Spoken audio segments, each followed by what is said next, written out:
Hello friends, ఎలా ఉన్నారు? అంత బాగున్నారు కదా? ఈరోజు కూడా మీ వెరైటీ కిట్ ఒక వెరైటీ రెసిపీతో వచ్చేసింది ఫ్రెండ్స్. వీటిని మా ఊరిలో మల్లె మొగ్గలు అంటారు. మరి మీ ఊరిలో ఏమంటారో కామెంట్ చేసి చెప్తారా? సో ఇలాంటి క్రిస్పీ టేస్టీ మల్లె మొగ్గల్ని ఎలా చేయాలనేది చూసేద్దాం. ఇలా నేను రెండు టీ గ్లాసుల మైదా తీసుకున్నాను. రుచికి సరిపడినంత సాల్ట్ వేసుకున్నాను. ఆ తర్వాత కొంచెం కచ్చాబిచ్చాగా మెదిపిన వాము, అలాగే 2 టీ స్పూన్ల మిరియాల పొడి లేదా కారం కూడా వేసుకోవచ్చు. మీ టేస్ట్ని బట్టి మీకు రెండిట్లో ఏది ఇష్టమైతే అది వేయండి. లేదు మీకు స్వీట్గా తినాలి అనిపిస్తే కొంచెం షుగర్ పౌడర్ వేసుకొని కారాన్ని స్కిప్ చేయండి. ఇలా వాటర్ కొద్ది కొద్దిగా పోసుకుంటూ చపాతీ పిండిలాగా కలిపేయండి.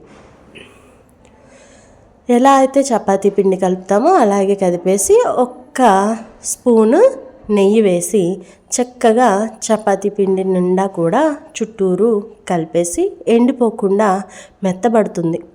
సో అలా వేసి ఒక 10 నిమిషాలు పక్కన పెట్టేయండి. చూసారా ఎంత మెత్తగా సాఫ్ట్గా అయిపోయిందో. దీన్ని మనం ఒక రెండు భాగాలుగా చేసేసుకొని ఒక్కొక్క చపాతీగా ఒత్తేసుకోండి. అయితే మరీ పల్చగా ఉండకూడదు, అలా అని పూర్తిగా మందంగా కూడా ఉండకూడదు. చక్కగా మీడియంగా ఒత్తుకొని ఇలా రెక్టాంగిల్ షేపుల్లో ముక్కలు ముక్కలుగా కట్ చేసేసుకోండి. 4 చివర్లా తీసేసుకొని ఇలా రెక్టాంగిల్గా చేసుకున్నట్లయితే మనకి కట్ చేయడానికి ఈజీగా ఉంటుంది. ఫ్రెండ్స్, ఇలాంటి వెరైటీ రెసిపీస్ కోసం నా ఛానల్ని సబ్స్క్రైబ్ చేయండి. అందరూ కూడా ప్రతి రెసిపీని చూస్తూ నన్ను ఎంకరేజ్ చేస్తున్నారు. కానీ కొత్త వారు కూడా చూడాలి అంటే షేర్ చేయాలి కదా ఫ్రెండ్స్. ప్లీజ్ షేర్ చేసి నా ఛానల్ని సబ్స్క్రైబ్ చేయండి.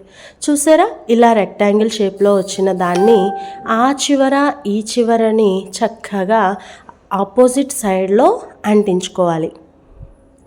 చూసారా భలే తయారయ్యాయి కాదు, క్యూట్గా ఎంత బాగుంటాయో. సో పిల్లలైతే చాలా ఇష్టపడతారు. చూడండి ఇట్లా ఆపోజిట్ సైడ్స్ని కలిపేసి కొంచెం లాగినట్లయితే మధ్యలో షేప్ అనేది బాగా వస్తుంది. అలాగే మిగిలినవన్నీ కూడా చక్కగా అలా కలిపేసుకొని చిన్న చిన్న మొగ్గల్లాగా తయారు చేసేయండి. నిజమైన మల్లె మొగ్గల్లానే ఉన్నాయి కదా, తెల్లగా. సో వీటిని మనం ఆయిల్ మరిగించి డీప్ ఫ్రైకి సరిపడినంత ఆయిల్ని మీడియం ఫ్లేమ్ మీద చక్కగా ఉంచుకోవాలి. వాటిలో మనం తయారు చేసుకున్న ఈ మల్లె మొగ్గల్ని వేసి వేయించుకున్నట్లయితే పర్ఫెక్ట్గా వచ్చేస్తాయి. చూడండి గోల్డెన్ బ్రౌన్ కలర్ వచ్చేంత వరకు ఒక్కసారి వేయించి పక్కకు తీయండి. ఆ తర్వాత మళ్ళీ ఒక 5 మినిట్స్ ఆగి మళ్ళీ వేసినట్లయితే క్రిస్ప్గా వస్తాయి. లేదా మీరు స్వీట్గా తినాలి అనుకుంటే వాటిని మళ్ళీ వేసే అవసరం లేకుండా చక్కగా పంచదార పాకంలో వేసేసుకున్నా సరిపోతుంది. ఇలాగే మిగిలినవన్నీ కూడా చక్కగా ఆయిల్లో వేయించేసుకోవాలి. చాలా బాగా పొంగుతాయి. అండ్ మెత్తగా కావాలి అనుకుంటే ఇలా గోల్డెన్ బ్రౌన్లో తీసేయచ్చు. కొంచెం క్రిస్ప్గా కావాలి అంటే పూర్తి బ్రౌన్ కలర్ వచ్చేంత వరకు చేయండి.